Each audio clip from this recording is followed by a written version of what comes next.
Maya Johnson walked into First National Bank on a busy Friday afternoon.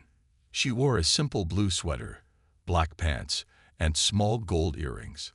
Her hair was pulled back in a neat bun. Nothing about her looked special or rich. She carried a plain black bag and checked her watch as she got in line. She had only 1 hour before her next meeting. The bank was full of people. Some talked loudly on phones. Others looked bored as they waited. Maya stood quietly. She was used to waiting.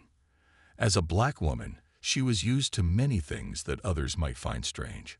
After 15 minutes, it was finally her turn. Maya walked up to the counter with a small smile. The young man behind the desk looked tired. His name tag said Kevin. "Good afternoon," Maya said in a clear voice. "I need to take out $15,000 from my account, please." Kevin's eyes got big. He looked at Maya again, this time more closely. She handed him her ID card and bank card. $15,000? Kevin asked. His voice was higher than before. "Yes," Maya said calmly. "I need it for a business deal this weekend." Kevin looked at her ID, then at her face, then back at the ID. He typed something into his computer. Just a minute, please," he said. He picked up a phone and spoke quietly. Maya couldn't hear what he said. She waited patiently, but inside she felt a small knot form in her stomach. She knew what was happening. 5 minutes passed. The line behind Maya grew longer. People started to look at her. Some seemed annoyed. Maya kept her face calm, but her hands held her purse a little tighter. Finally, a tall man in a dark suit walked out from a back room. He had gray hair and glasses. His name tag said Richard Campbell, branch manager. He did not smile. "Ms. Johnson?" he asked, looking at Maya with cool eyes. "I'm the manager here. Could you come to my office to discuss your withdrawal request?" Maya looked at her watch again. "Is there a problem?" "I'm in a hurry. We need to verify some things when large amounts of money are involved," Mr. Campbell said. His voice was polite but firm. "It's bank policy." Maya had been a customer at this bank for 12 years. She had taken out larger amounts before. She knew what bank policy meant in this case. "I've taken out similar amounts before," she said. "I've been a customer here for a long time." Mr. Campbell smiled, but his eyes stayed cold. "Yes, but we still need to follow our rules. It won't take long." People were staring now. An old woman behind Maya whispered something to the man next to her. Maya felt her cheeks grow warm, but her voice stayed steady. "Fine," she said, "but I need this done quickly. I have an important meeting soon." She followed Mr. Campbell to his office, a small room with glass walls. Everyone in the bank could see them. Maya sat down in a hard chair across from his big desk. Mr. Campbell did not sit right away. He stood looking down at her. "Now, Ms. Johnson," he said as he finally took his seat, "can you explain why you need such a large amount of cash today? And where did these recent large deposits in your account come from?" Maya took a deep breath. She had been in this situation before. As a black woman, she was used to people questioning her, doubting her, assuming the worst. But today was different. Today, she didn't have time for this old, familiar dance. What Mr. Campbell didn't know was about to change everything at First National Bank. Forever. Mr. Campbell opened a folder on his desk and looked at some papers. He did not offer Maya water or coffee. He did not try to make her feel welcome. "These are large amounts moving in and out of your account," he said, pointing to the papers. "Very large. It makes us worry." Maya sat up straight in her chair. "Those are normal business transactions," she said. "I run a company. This is how business works." Mr. Campbell raised his eyebrows. "You run a company?" He looked at her simple clothes and bag. His eyes said he did not believe her. "Yes," Maya said. "I am the CEO of—" "Look, Ms. Johnson," Mr. Campbell cut her off. "We have rules to follow. Banks must be careful about large cash movements. It could be money washing." "Money laundering," Maya corrected him. "And I know the rules. I deal with banking rules every day in my job. Mr. Campbell's face turned a little red. He did not like being corrected. Well, then you understand why I need to ask these questions. Where did this money come from? What is it for? Why do you need cash? Maya looked at her watch again. She had only 40 minutes left before her meeting. This was taking too long. The money came from my company's profits, she said slowly, like she was talking to a child. It's for a business deal this weekend. I need cash because the other party prefers it. Which company? Mr. Campbell asked. He leaned back in his chair and crossed his arms. I don't see how that matters, Maya said. Her voice was still calm, but her eyes were getting angry. Through the glass walls, Maya could see people watching them. Some looked curious. Others seemed to enjoy the show. A security guard stood near the door, watching closely. It matters because we need to know our customers, Mr. Campbell said. We need to protect the bank. Maya took a deep breath. She had worked hard all her life. She had gone to the best schools. She had built her career step by step. And still, this happened. I've been your customer for 12 years, she said. Check my records. I've never had a problem. Mr. Campbell typed something on his computer. He frowned at the screen. Yes, I see that. But your account never had this much money before. Only in the last 6 months have we seen these large amounts. Maya smiled a small, tight smile.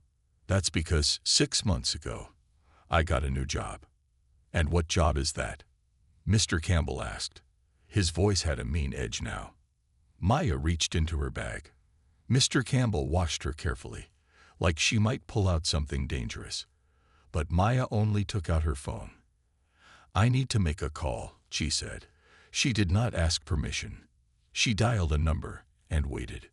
Mr. Campbell's face turned red again. Ms. Johnson, we are in the middle of. Maya held up one finger to stop him. Hello, Jessica.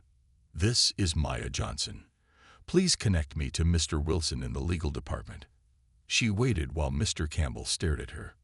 Thank you. Mr. Campbell looked confused now. He shifted in his chair. He did not know what to do. Hello, Tom. Maya said into the phone. I'm at the First National branch on Oak Street. The manager is refusing my withdrawal and questioning me like I'm a criminal. She looked straight at Mr. Campbell as she spoke. Her eyes were calm and strong. Yes, that's right, she continued. First National Bank, the same bank where I serve as CEO. Mr. Campbell's mouth fell open. His face turned white, then red again. He suddenly looked like he might be sick. Could you please remind him who I am? Maya asked into the phone.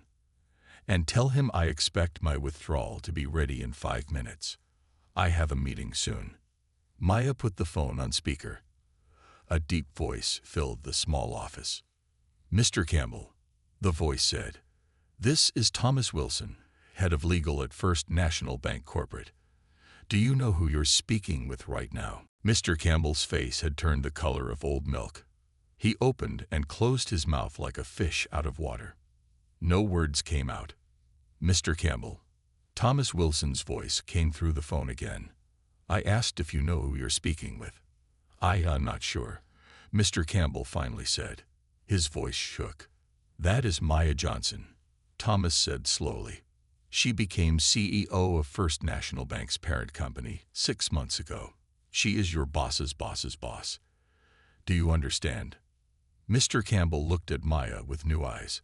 Fear replaced the doubt on his face. But I didn't. She doesn't look like.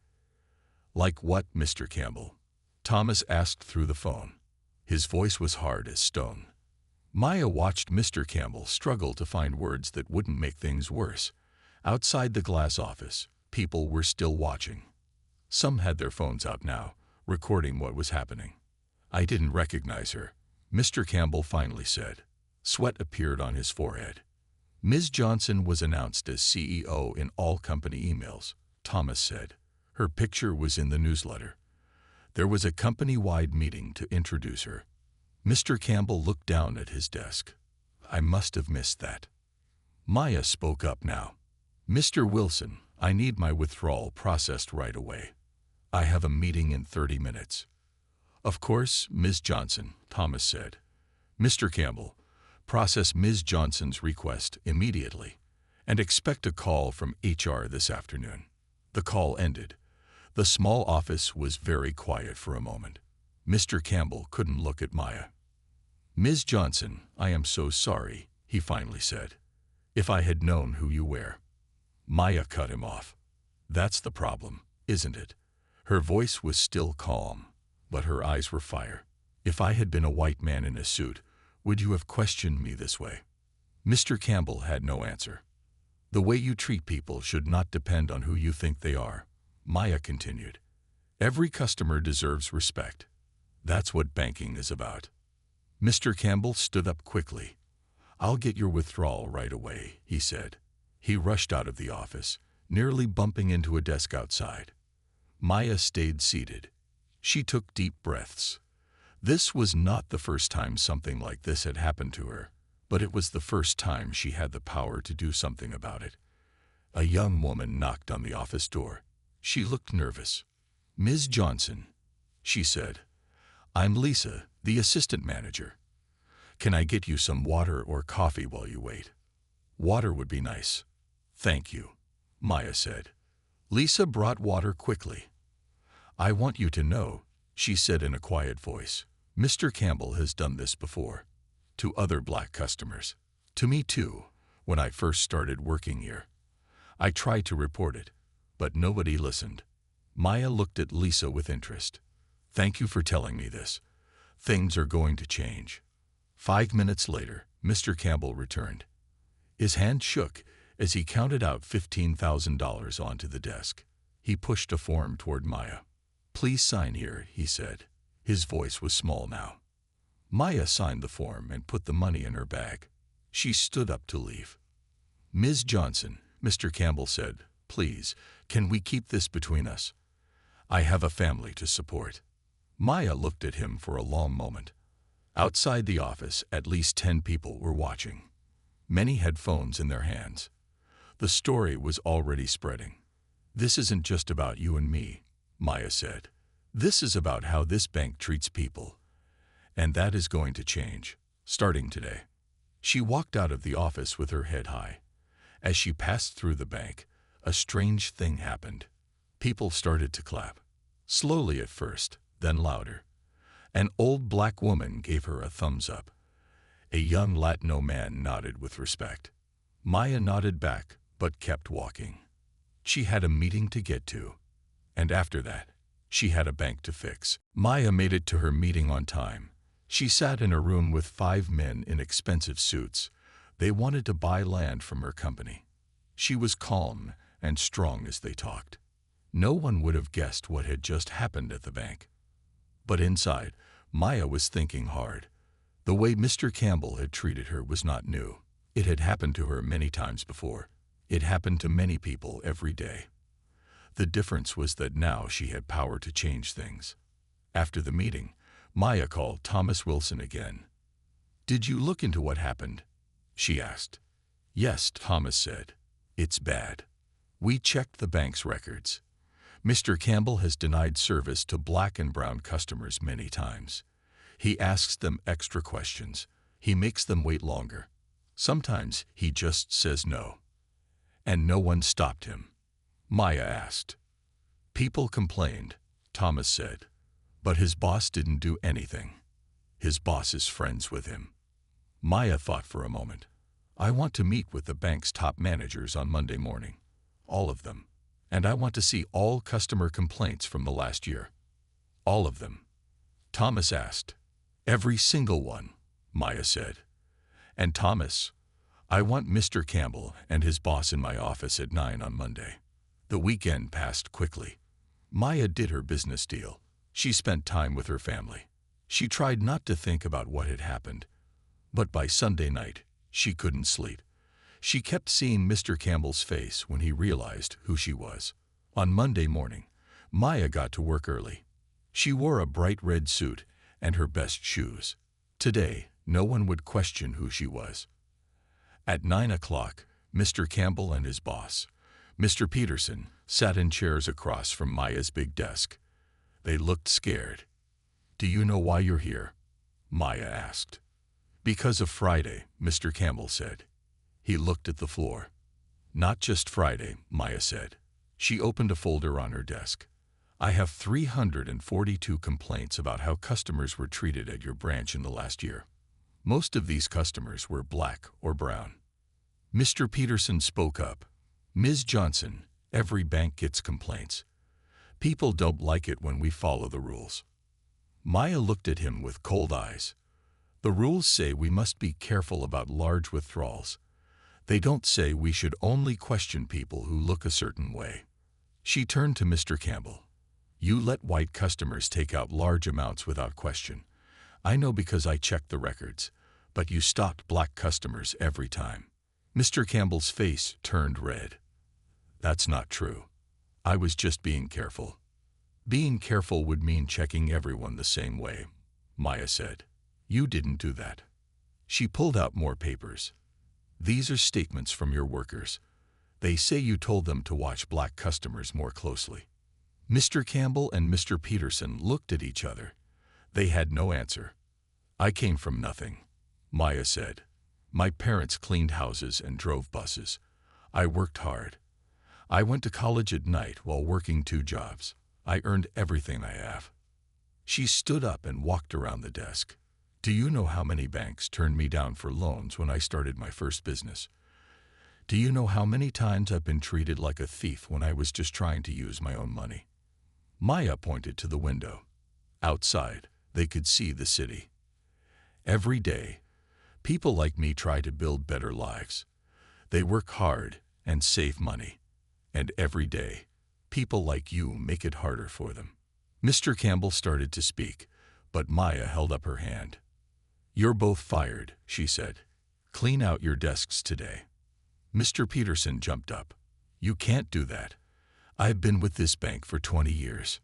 20 years of hurting people," Maya said. "That ends today." As they left her office, Maya knew this was just the beginning. One bank branch wouldn't change the world, but it was a start. By lunchtime, everyone at the bank's main office knew what had happened. Some people were scared. Others were happy. Change was coming. And not everyone liked change. Maya called a big meeting for all the top managers. More than 50 people filled the large meeting room. They whispered to each other, wondering what Maya would say. When Maya walked in, the room got quiet. She stood at the front and looked at all the faces. Most were white men. Only 3 were black. Only 12 were women. "Good afternoon," Maya said. "By now, you've heard that I fired Mr. Campbell and Mr. Peterson this morning." People shifted in their seats. No one spoke. "I want to tell you why," Maya continued. "On Friday, I went to withdraw my own money from my own bank. Mr. Campbell treated me like a criminal because of how I look. When I checked the records, I found this was normal at his branch. Black and brown customers were questioned more. They waited longer. They were denied service more often." A man in the back raised his hand. "Ms. Johnson, with all respect, banks have to be careful about large withdrawals." "Yes, we do," Maya agreed. "But we have to be careful with everyone, not just some people. The data shows that white customers at that branch could withdraw large amounts with no problems. Black customers could not." She showed them charts on a big screen. The numbers were clear. "This is not just about one bad manager," Maya said. "This is about our whole bank.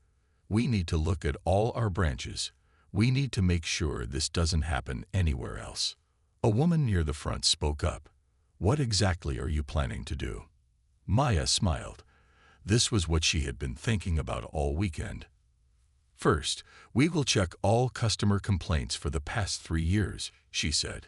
"We will look for patterns. Which branches have problems? Which managers?" She clicked to a new slide. "Second, we will create new rules for withdrawals. Clear rules that are the same for everyone. And we will check to make sure these rules are followed." Click. New slide. "Third, we will train all workers again. They will learn about treating everyone fairly. and they will learn why this matters. Maya pointed to the bank's logo on the wall. Our bank's motto is, your money, your trust. But many people in our community don't trust us. They think we will treat them badly because of their skin color or how much money they have. We need to earn their trust back. The room was quiet. Some people looked uncomfortable. Others nodded in agreement. I have one more announcement, Maya said. Lisa Chen from the Oak Street branch will be the new manager there. People looked surprised. Lisa was young and had only worked at the bank for 3 years. Lisa tried to report the problems at Oak Street many times. Maya explained. She was brave when others were not. That's the kind of leader we need. After the meeting, some managers came to talk to Maya. One older man looked upset. Ms. Johnson, he said, I've been with this bank for 30 years. What happened to you was terrible, but changing everything seems extreme. Maya looked at him calmly. Mr. Davis, what if it was your daughter who was treated that way? Or your mother? Would you still think changing things is extreme? Mr. Davis had no answer. As Maya walked back to her office, her phone buzzed. It was a news alert. Someone had posted a video of what happened at the bank on Friday. The video was spreading fast on the internet. People were talking about it. People were angry. Maya sat down at her desk and took a deep breath. This was going to be bigger than she thought. The whole country would be watching what her bank did next. By Tuesday morning, the video had been seen by millions of people. News shows played it over and over. People called the bank to complain.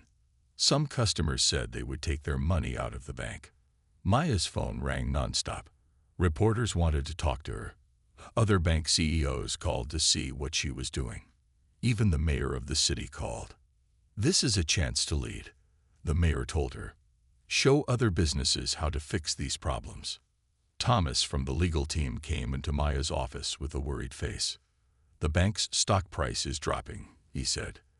The owners are scared. They want you to make this go away. Maya looked out her window at the city. They hired me to lead this bank, she said. That's what I'm going to do. She called her assistant.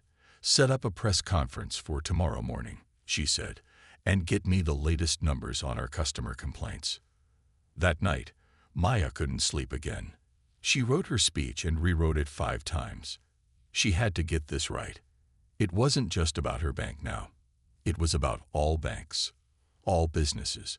It was about how people were treated every day because of how they looked. The next morning, Maya stood behind a table with many microphones. Cameras flashed. Reporters waited with their questions ready. Good morning, Maya began. My name is Maya Johnson. I am the CEO of First National Bank. Last Friday, I went to one of our branches to take out my own money. I was treated badly because of how I look. I was questioned and doubted. The manager did not believe I could be who I said I was. She paused and took a drink of water. This should not happen to anyone, but it does. It happens every day to people who look like me. They are treated like they don't belong, like they must be doing something wrong. The room was very quiet now. First National Bank has fired the manager who treated me this way. We have also fired his boss who let this happen. But that is not enough. The problem is bigger than 2 people. Maya held up a thick folder. This folder has hundreds of complaints from customers who were treated unfairly at our bank. Most of them are black or brown. We are calling each of these customers to say sorry. We are giving them special deals on their accounts. But that is not enough either.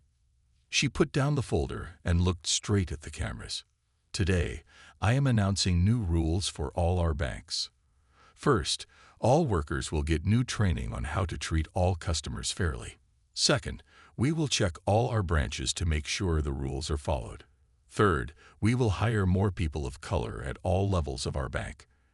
And fourth, we will create a new team to watch for unfair treatment and fix it fast. A reporter raised her hand. Ms. Johnson, isn't this just because you got bad publicity? Maya shook her head. No, this is because it's right. This is because everyone deserves respect when they walk into a bank. This is because we can do better. Another reporter asked, what would you say to other businesses facing the same problems? Maya thought about this for a moment. Look at your numbers, she said. Look at who gets good service and who doesn't. Look at who you hire and who you promote. If you see patterns that aren't fair, fix them. Don't wait until someone posts a video. Don't wait until it happens to your CEO. As Maya walked back to her office after the press conference, her phone buzzed. It was a text from her mother. So proud of you, it said. Your father would be too. Maya smiled. Her father had died 10 years ago. He had worked hard all his life, but never had a bank account. He didn't trust banks. They didn't treat people like him with respect. This is for you, Dad, Maya whispered. In the days after the press conference, First National Bank was in the news everywhere. Some people praised Maya for her quick action. Others said she was just trying to save the bank's image. But everyone was watching to see what would happen next. Maya didn't pay attention to the news. She was too busy working. She met with team after team, making sure her new plans were moving forward. One morning, she visited the Oak Street branch where it all happened. Workers looked nervous when she walked in. They had never seen the CEO in person before. Lisa Chen, the new manager, showed Maya around. The bank looked the same, but something felt different. How are things going? Maya asked.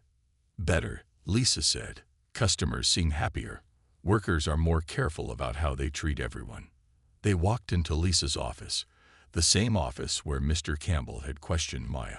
But we have a new problem, Lisa said, closing the door. Some customers are leaving. They liked how things were before. Which customers? Maya asked. Lisa looked uncomfortable. Mostly older white customers. Some have been with us for decades. They say they don't like the changes. Maya nodded slowly. She had expected this. Change was never easy. Let them go, she said, but also talk to them. Explain why we're changing. Some will understand. Some won't. As they walked out of the office, Maya saw a young black woman at a teller window. The woman was counting out cash for a withdrawal. No one was questioning her. No one was making her wait extra long. Maya smiled. Back at her office, Maya had a surprise visitor. It was an older black woman with gray hair and a kind face. Ms. Johnson, the woman said, my name is Rose Washington. I was at the bank that day. I saw what happened to you. Maya remembered seeing an older woman in the bank line. Please, sit down, Maya said. How can I help you? Rose sat and put her hands in her lap. I'm not here for help. I'm here to thank you. The same thing happened to me at that bank last month, and the month before, and many times before that.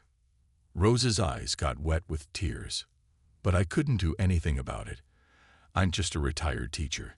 No one listens to me. Maya reached across the desk and held Rose's hand. I'm listening now, she said. Tell me everything. For the next hour, Rose told Maya about all the times she had been treated badly at banks, about how she had to bring her white friend with her to get a home loan, about how tellers always checked her ID twice. When Rose finished talking, Maya thanked her. Would you help us? Maya asked. We are making a group of regular customers to give us advice, to tell us how we're doing. Would you join that group? Rose looked surprised. You want my help, but I'm nobody special. That's not true, Maya said. You are exactly who we need to listen to. After Rose left, Maya sat thinking. One bank couldn't fix all the problems in the world, but it could fix its own problems. It could do better. Her phone rang. It was the head of another big bank. Maya, he said, I saw your press conference. I've been thinking. We might have the same problems at our bank. Could we talk about what you're doing? Maya smiled. This was how change spread. One person, one bank, one business at a time. Let's meet, she said. I have a lot to share. That evening, Maya visited her mother for dinner. As they ate, her mother asked about the bank. It's hard, Maya admitted. Some people don't want things to change. Her mother nodded.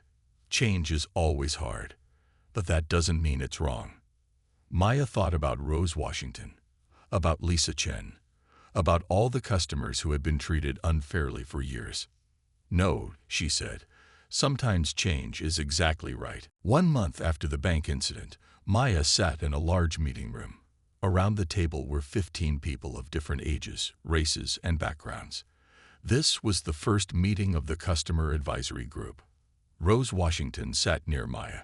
She had helped find other customers who had faced problems at the bank. Some were black or brown. Some were poor. Some were immigrants who didn't speak perfect English. All had stories about being treated badly. "Thank you all for coming," Maya said. "Your voices will help us build a better bank." A young Latino man raised his hand. "Will you really listen to us, or is this just for show?" It was a fair question. Many companies made groups like this, but didn't really listen. "We will listen," Maya promised, "and we will act. Let me show you what we've done so far." She showed slides with numbers. Complaints were down by 30%. More people of color were opening accounts. The bank had hired 10 new managers, and 6 of them were people of color. "But we have more to do," Maya said. "That's why you're here. Tell us what else needs to change." For 2 hours, the group talked. They had many ideas. Make forms easier to understand. Train workers to speak more languages. Open branches in neighborhoods that didn't have banks. Create special loans for small business owners in poor areas. Maya wrote everything down. "These are good ideas," she said. "We can't do all of them right away, but we will start, and we will meet again next month to check our progress." After the meeting, Rose stayed to talk to Maya. "You've done so much in just 1 month," Rose said.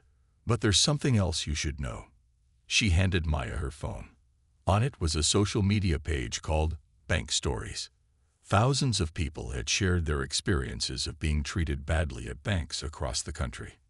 "It's not just our bank," Rose said. "It's happening everywhere." Maya scrolled through the stories. They were sad and familiar. People being questioned. People being denied loans. People feeling unwelcome. "I started that page after I saw what happened to you," Rose explained.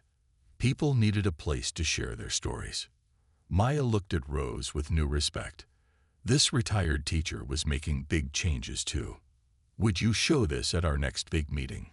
Maya asked. "All the bank presidents in the city will be there. They need to hear these stories."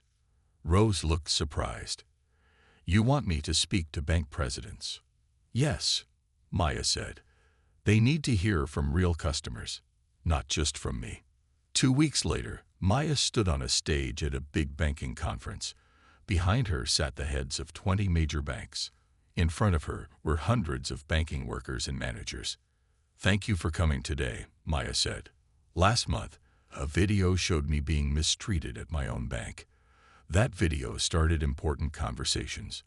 But this isn't about one incident or one bank. This is about our whole banking system." She introduced Rose Washington. Rose walked to the stage slowly. She looked nervous but determined. "My name is Rose Washington," she began. "I'm a retired teacher. I've been a bank customer for 50 years, and for 50 years, I've been treated like I don't belong." The room was very quiet as Rose told her story. Then she showed the Bank Stories page on the big screen. Story after story filled the screen. There were thousands of them. "These are your customers," Rose said to the bank presidents. "They trusted you with their money, but you didn't treat them with respect." When Rose finished, the room was silent. Then, slowly, people began to clap. The clapping grew louder and louder. Maya looked at the bank presidents. Some looked uncomfortable. Some looked thoughtful. One was already taking notes. Change was coming. Not just at one bank, but at many.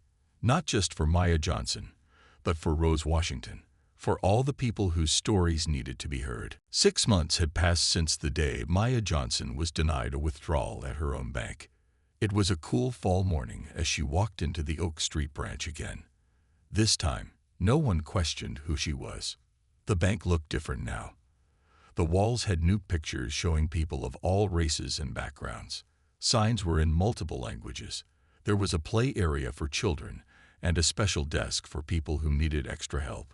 Lisa Chen greeted Maya with a big smile. "Welcome back, Ms. Johnson.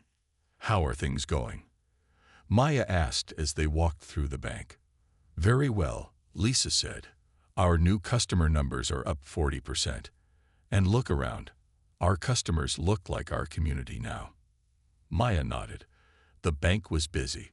People of all types were at the teller windows and meeting with bank workers. Everyone was being treated with the same respect. "And our special programs?" Maya asked. "The small business loans for local shops are very popular," Lisa said. "And our money classes for teenagers are full every week." In Lisa's office, they looked at the latest numbers. Complaints were down by 80%. Worker happiness was up. Even the bank's profits were higher than before. "People want a bank where they feel welcome," Lisa said. A knock came at the door. It was Rose Washington with a young man. "Ms. Johnson, this is my grandson, Marcus," Rose said. "He just opened his first business account today." Maya shook Marcus's hand. "What kind of business?" "Computer repair," Marcus said. "I got one of your new startup loans. No other bank would give me a chance." After the meeting, Maya walked around the neighborhood. Many of the small shops now had signs saying "Proud to bank with First National." The community was changing along with the bank. When Maya got back to her office, she had a surprise. The bank's board of directors was waiting for her. These were the people who had hired her as CEO. They looked serious. "Is something wrong?" Maya asked. The board chair, an older white man named Mr. Wilson, stood up. "No, nothing is wrong. We have news." He handed Maya a newspaper. The headline read, "Banking Association names First National Most Improved Bank of the Year."